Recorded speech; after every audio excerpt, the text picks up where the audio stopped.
for Super Bowl 56. It's time for the NFC Championship game. Here we go. And they're going to mark that where it went out of bounds. So really good starting field position up past the 40-yard line.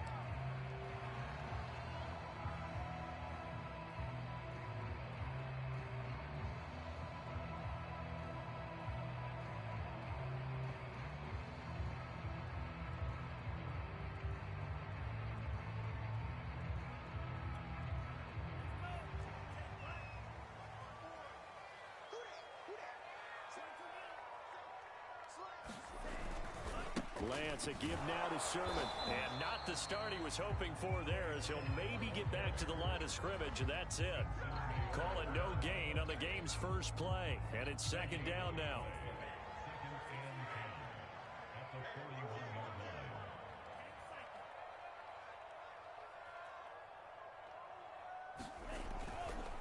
To the right side, this is Sermon. They do get a yard there, but only a yard. Leaves them with 3rd and 9 looming. Sometimes your philosophies get challenged at times you don't want them to. They did try to stick to the running game on the first 2 plays. Didn't amount to much. And now facing a 3rd and long at the outset of this drive.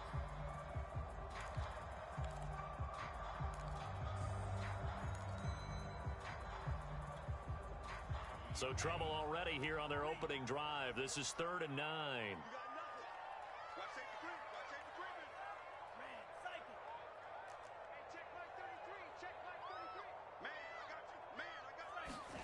On play action, Lance.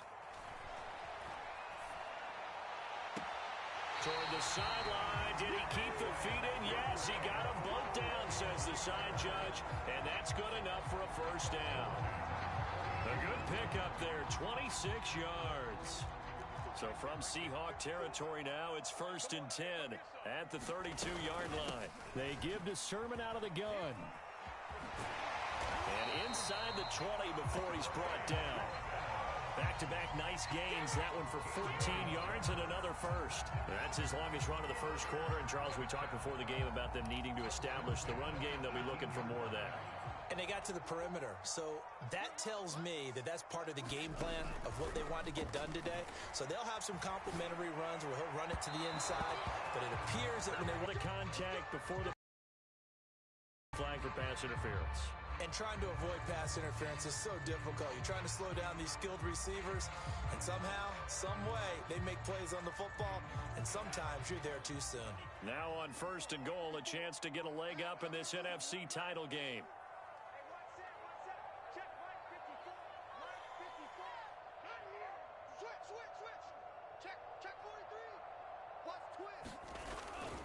Here's Sermon. Dances by him. And he's going to press this one forward as they stop it right around the 1. A nice pickup of 6 there to get him closer to the end zone, and it'll be 2nd and goal.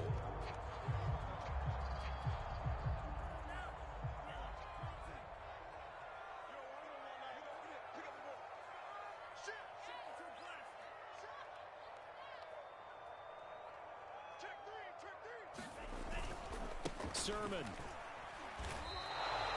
Officially, it will go as a 1-yard loss, and that's going to lead to a 3rd down. You can almost feel him thinking as he's running the football. Just one more block, anything to get me to the perimeter and around the corner. Couldn't quite get there. Ends up getting spilled for a loss. A big play forthcoming. Here's 3rd and goal.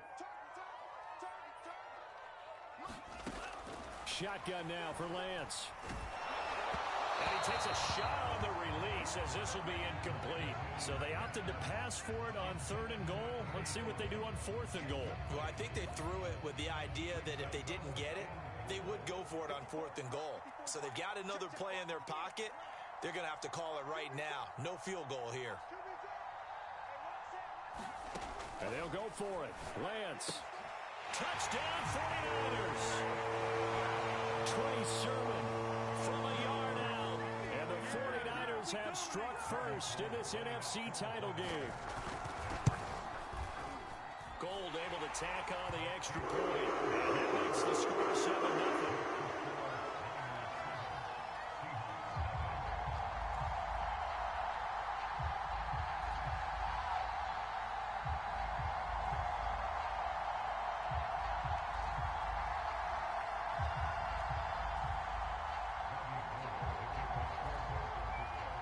after the touchdown, it's Robbie Gould now to kick it away.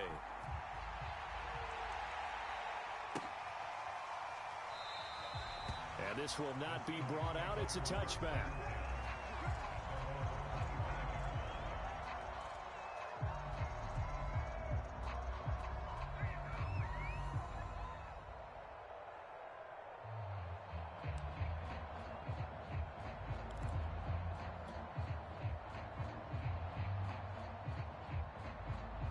Wilson and the Seahawks take over now, 1st and 10 at their 25-yard line.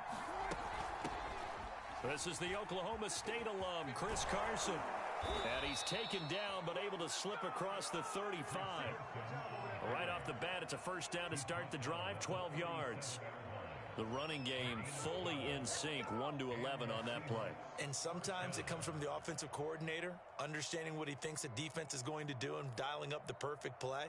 Sometimes the quarterback, though, can look at the defense, realize he needs to change it to a run, and that gets it done in a big way as well. Line of scrimmage, the 37 on 1st and 10.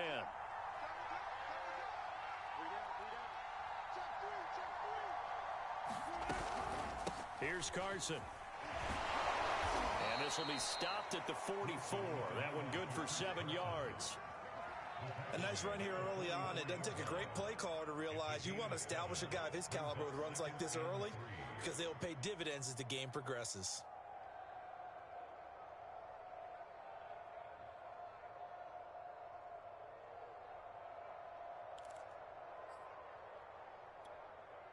So they'll come up after the gain of 7 on a 2nd and 3.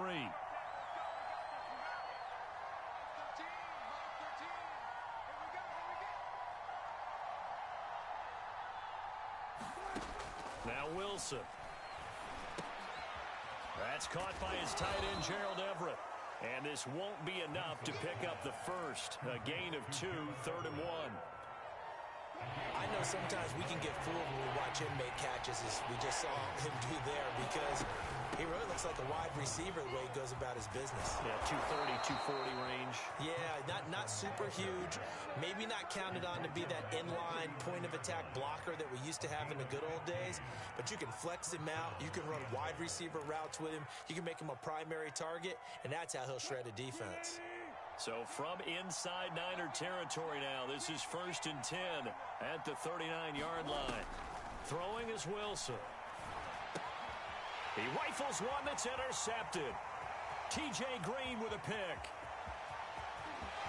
There goes Green. And into the end zone. A pick 6 for the 49er D as they score a touchdown.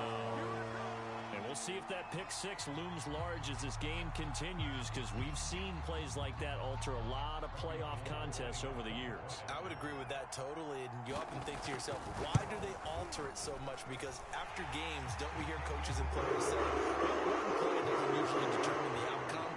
But I don't think that's really true, do you? Because there's times when we see plays like that, and all of a sudden the momentum jumps to that team side, it deflates the other side, and they never pick it back up.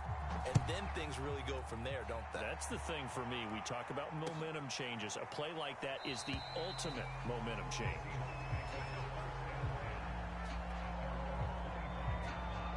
Coming to the line here to begin their next drive, the Seahawks offense. And following the pick 6, and they have decent field position and throwing that pick 6. We'll see how they attack this drive. Looking for Lockett, and it's intercepted.